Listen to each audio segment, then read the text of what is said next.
नमस्कार दोस्तों, मैं डॉक्टर संजय कुमार, माइक्रोबायोलॉजिस्ट। आज कोरोना से संबंधित बहुत सारे सवालों का जवाब देने जा रहा हूं, जो अक्सर आपके मन में उठते होंगे। क्योंकि जैसा कि आप देख रहे हैं कि कोरोना की महामारी पूरे विश्व में फैल गई है और बहुत सारे लोगों की जानें जा चुकी हैं। हमारे देश हिंदुस्तान में भी बहुत सारे लोग इस महामारी के चपेट में आ गए हैं और कुछ लोग अपनी जान गंवा चुके हैं और कुछ लोग इसके शिकार हैं और वो अभी भी अस्पताल में हैं। तो ढेर सारी बातें हमारे दिमाग में हैं, आपके भी दिमाग में हैं कि इनका कोरोना का क्या होगा। तो सबसे पहला सवाल उठता है कि ये जो लॉकडाउन भारत सरकार ने किया है या विश्व में और सारे देशों ने किया है, इसका क्या असर होगा। क्या लॉकडाउन ख़त्म होने के बाद कोरोना वायरस ख़त्म हो जाएंगे? तो इसका जवाब है नहीं। लॉकडाउन सिर्फ इसलिए किया गया है ताकि इस वायरस के चेन को तोड़ा जाए। जैसे ही इसका चेन टूटता है तो इसके प्रभाव कम होते हैं, लेकिन ऐसा नहीं है कि ये हमेशा के लिए ख़त्म हो जाएगा। लॉकडाउन सबसे सिंपल तरीका है इस वायरस के चेन को रोकने के लिए, जिसे सरकार ने अभी प्रिवेंटिव मेजर के रूप में उठाया है। दूसरा सवाल कि आखिर इस कोरोना वायरस से बचने के लिए या इससे हमेशा के लिए बचने के लिए क्या उपाय है। तो इसका आंसर है कि आपको कोरोना से बचने के लिए वैक्सीनेशन आपकी करनी होगी। यानी कि इस डिजीज़ के अगेंस्ट में हमें मास वैक्सीनेशन करना होगा, और जो कि अभी इस डिजीज़ के अगेंस्ट में जो वैक्सीन होना चाहिए था कोरोना के अगेंस्ट में, वो अभी तक उपलब्ध नहीं है। लेकिन अच्छी बात यह है कि बहुत अच्छे लेबोरेटरी रिसर्च लैब इस पे काम कर रहे हैं और उम्मीद की जा रही है कि आने वाले समय में इसका वैक्सीन अवेलेबल हो जाएगा। और वैक्सीनेशन ही इस बीमारी से बचने का सबसे सही उपाय है। जैसे ही वैक्सीन अवेलेबल हो जाएगा तो हम इसका हर्ड इम्यूनाइजेशन करेंगे, जिसमें ऐसा देखा गया है कि अगर मोर देन 60% पॉपुलेशन को इम्यूनाइज कर दिया गया तो इसकी जो पोटेंसी है इन्फेक्शन की, वो बहुत हद तक ख़त्म हो जाएगी या कम हो जाएगी। तो सबसे बेहतरीन उपाय इसका यही है, इम्यूनाइजेशन, जो कि आने वाले टाइम में होने की संभावना है। तीसरी बात कि इस कोरोना के आउटब्रेक से किन लोगों को ज़्यादा बचने की ज़रूरत है, कौन ऐसे लोग हैं जो हाई रिस्क में हैं। तो दोस्तों, मैं बताना चाहूँगा कि सबसे ज़्यादा हाई रिस्क में जो हैं वो हमारे ओल्ड एज पीपल हैं, यानी कि जिनकी उम्र 60 वर्ष से अधिक है। और आप देख भी रहे होंगे कि जो विश्व में डेथ रेट है या मरने वालों का जो आंकड़ा है, वो ओल्ड एजेस लोगों की ज़्यादा है। चाहे आप इटली का डाटा उठा के देख लीजिए, या अमेरिका का या इंडिया का, ओल्ड एजेस पीपल ज़्यादा मर रहे हैं। कारण क्या है कि जैसे ही आप ओल्ड एज में जाते हैं, आपका इम्यून सिस्टम वीक हो जाता है और बहुत ही कम वायरल लोड में भी आप एक्सपोज हो जाते हैं और आपको डिजीज़ काउज हो जाता है। लेकिन एडल्ट या यंग स्टेज में आपकी इम्यूनिटी बहुत स्ट्रॉन्ग रहती है और आप बचते हैं। या बहुत सारे केसेस में देखा गया है कि वो इन्फेक्शन हुआ और वो फिर रिकवर्ड हो गए। तो सबसे ज़्यादा हमें ओल्ड एजेस को बचाना है। दूसरा, जिनको कुछ मेडिकल कॉम्प्लिकेशन है, जैसे डायबिटिक जो हैं, या हाइपरटेंशन के जो शिकार हैं, या कार्डियक जिनको प्रॉब्लम है, या रीनल फेल्योर है, इन लोगों को भी रिस्क जोन में रखा गया है इस वायरस के ख़िलाफ़। इनका भी देखा गया है कि इन्फेक्शन बहुत ही फ्रीक्वेंट होता है, तो इन्हें भी बचने की आवश्यकता है। तीसरा, जो हेल्थ केयर प्रोफेशनल्स हैं, जो फ्रंट वॉरियर हैं, उनको भी इस वायरस से बचने की आवश्यकता है। क्योंकि ये जहाँ पे भी काम करते हैं वहाँ पे वायरल लोड ज़्यादा होता है। तो आप देख भी रहे होंगे जो हमारा डाटा आ रहा है डेथ का, मोर्टेलिटी का, उसमें हेल्थ वर्कर ज़्यादा हैं, डॉक्टर्स भी हैं, बहुत सारे डॉक्टरों की भी जान गई है, चाहे वो अमेरिका के डॉक्टर्स हों या हिंदुस्तान के डॉक्टर्स की भी जान गई है। कारण यही है कि वो वायरस के डायरेक्ट कांटेक्ट में आ रहे हैं जहाँ पे वायरल लोड ज़्यादा है, और कहीं ना कहीं वो बहुत लंबे समय तक कांटेक्ट में रहें तो उनका इन्फेक्शन हो गया और वो उनकी जानें चली गई। तो हमें हेल्थ वर्कर्स को भी बचाना है, क्योंकि वो बचेंगे तभी वो बचे हुए लोगों को बचा पाएंगे।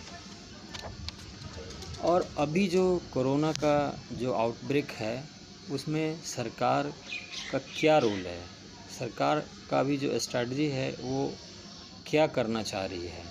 तो सबसे पहला तो गवर्नमेंट ये कर रही है, चाहे भारत की गवर्नमेंट हो या अमेरिका की, डेथ को कम करना, कम से कम लोगों की जान जाए, इसके लिए अच्छे हॉस्पिटल्स, अच्छा वेंटिलेटर, ये सारी सुविधाओं से लैस हमारा हॉस्पिटल रेडी है, जहाँ पे लोग जो पॉजिटिव आ रहे हैं उनको एडमिट करके प्रॉपर ट्रीटमेंट करके, जो भी हमारे पास अभी ट्रीटमेंट अवेलेबल है उससे उनका इलाज करके और बचाने की कोशिश की जा रही है। दूसरा, हम वायरल ट्रांसमिशन को कम कर रहे हैं। वायरल ट्रांसमिशन को कम करने का हमारे पास जो उपाय है वो है लॉकडाउन। हमने ये पहले ही चर्चा कर चुका हूँ कि लॉकडाउन हमारा वायरल ट्रांसमिशन को कम करने के लिए ही किया गया है। और तीसरा है कि हम मॉर्बिडिटी और मोर्टेलिटी को भी कम करना चाह रहे हैं। इसके लिए हम क्या कर रहे हैं, इंटरवेंशन कर रहे हैं, अर्ली इंटरवेंशन कर रहे हैं। जो भी इन्फेक्टेड पीपल हैं उनको हम आइसोलेट कर रहे हैं, जो सस्पेक्टेड हैं उनको भी हम क्वारंटाइन कर रहे हैं और मॉनिटर कर रहे हैं। तो इस टाइप से हम लोग मोर्टेलिटी रेट को घटाने की कोशिश कर रहे हैं। अभी हमारा जो टारगेट एम है वो यही है। और चौथा है कि हम अधिक से अधिक टेस्ट करके ये पता लगाने की कोशिश करें कि कितने लोग अभी तक पॉजिटिव हो गए हैं। तो ये है हमारा अभी का प्रेजेंट स्ट्रैटेजी, चाहे इंडिया का हो चाहे वर्ल्ड का हो, सब सारे कंट्रीज़ इसी को फॉलो कर रहे हैं। पांचवा पॉइंट होता है कि इसका सॉल्यूशन क्या है। आखिर किसी भी प्रॉब्लम का सॉल्यूशन होता है, तो इस कोरोना का सॉल्यूशन क्या है। तो कोरोना का सॉल्यूशन अभी यही है कि हमें इस वायरस के साथ रहना होगा। ऐसा नहीं है कि अचानक ये वायरस सारे पृथ्वी के हर जगह से गायब हो जाएगा, कम हो जाएगा, लेकिन ये रहेगा। तो इसमें हमें अपना काम कैसे पूरा करेंगे, हम अपना काम तो रोक नहीं सकते हैं, काम तो करना ही होगा।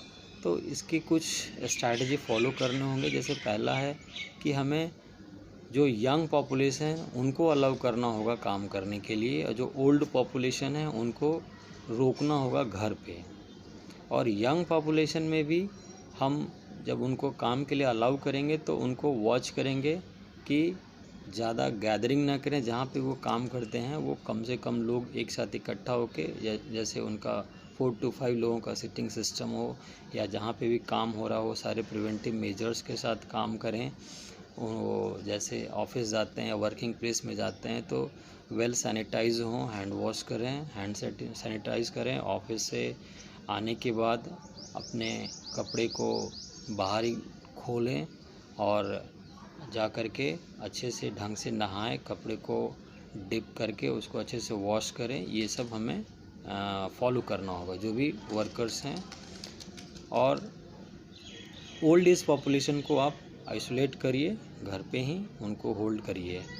और सबसे जो इम्पॉर्टेंट बात है वो है जो हेल्थ केयर वर्कर्स हैं उनको अच्छे से जो साइंटिफिक मेथड्स हैं उन सारे मेथड्स को फॉलो करने होंगे। जैसे उन सारे वर्कर्स को आप पीपीई किट दीजिए और उनको यूज़ भी करना चाहिए साइंटिफिकली। मास्क है, ग्लव्स है, अच्छे से सैनिटाइज होने चाहिए। और मास्क का भी है या पीपीई किट का भी, उन सब का सेल्फ लाइफ होता है और उन्हें पता होना चाहिए, सारे गाइडलाइंस लिखे रहते हैं। तो किसी मास्क का अगर सेल्फ लाइफ 5 घंटा है तो 5 घंटे के बाद उसको चेंज कीजिए और फ्रेश मास्क फिर यूज़ कीजिए अगर आप 8 घंटा काम करते हैं तो। और जो मास्क आपने निकाला है या पीपी किट आपने चेंज किया है तो उसको प्रॉपरली जो बायोमेडिकल डिस्पोजल सिस्टम है उसको फॉलो करके उसको प्रॉपरली डिस्पोज कीजिए, क्योंकि वो मास्क और PP kit highly viral containing material होगा और अगर आप प्रॉपरली डिस्पोज नहीं किए तो किसी के लिए सोर्स ऑफ इन्फेक्शन बन सकता है। अगला स्टेप है कि जो भी हमारे कोविड पेशेंट हैं, जो पॉजिटिव पेशेंट आए हैं, उनको हम प्रॉपर मॉनिटर करें। अगर वेंटिलेटर की ज़रूरत है तो उन्हें वेंटिलेटर पे लें और नेगेटिव पेशेंट को हम क्वारंटीन करके आइसोलेट करें और उसको भी वॉच करें। नेक्स्ट है कि हम अपना वर्किंग आवर को घटाएं, जहाँ कहीं पे 6 to 8 आवर उसको 4 to 6 कीजिए, कहीं 8 to 10 है तो उसको 6 to 8 कीजिए। कम थोड़ा 2-3 घंटे का उनको रिलैक्सेशन दीजिए, कम काम कीजिए, आउटपुट थोड़ा कम होगा लेकिन उनका हेल्थ सही होना चाहिए ताकि वो अगले दिन भी आके काम करें। नेक्स्ट पॉइंट है कि हम ज़्यादा से ज़्यादा टेस्टिंग करें, क्योंकि जब तक हम टेस्ट नहीं करेंगे तो हमें पता नहीं चलेगा कि पॉजिटिव केसेस कितने हैं। तो ज़्यादा से ज़्यादा टेस्ट करके हम ये पता लगाएं कि कितने हमारे देश में या हमारे एरियाज़ में पॉजिटिव केसेस हैं और उनको प्रॉपरली फिर हम आइसोलेट करें, क्वारंटीन करें, ट्रीटमेंट करें। नेक्स्ट पॉइंट है कि अच्छे हॉस्पिटल, वेल एस्टैब्लिश हॉस्पिटल होने चाहिए। गवर्नमेंट को भी प्लान करना चाहिए और उन हॉस्पिटल में अच्छा पीपी होना चाहिए, मास्क होना चाहिए, N95 मास्क हो, ज़्यादा अच्छा हो, वेंटिलेटर्स होने चाहिए और एंटीवायरल मेडिसिन या जो भी अभी मेडिसिन जो गाइडलाइन आए हैं ट्रीटमेंट के लिए, वो सब वहाँ होने चाहिए ताकि उनको दिया जा सके। और सबसे जो इम्पॉर्टेंट सॉल्यूशन है मैंने पहले ही बताया था, वैक्सीन का। वैक्सीनेशन होने के बिना आप कुछ नहीं कर सकते हैं, तो हमें वैक्सीन पे फोकस करना चाहिए, उसके R&D पे, और जल्दी से जल्दी अच्छा वैक्सीन का हमें डिस्कवरी करनी चाहिए और फिर हम उसको मास बेसिस पे उसको वैक्सीनेशन प्रोग्राम में डालें, तभी जा कर के हम इन सब को मतलब ह्यूमन रेस को बचा सकते हैं। और लॉकडाउन का जहाँ तक सवाल है तो सडन लॉकडाउन को ख़त्म नहीं करना चाहिए, लॉकडाउन को स्लो डाउन करना चाहिए।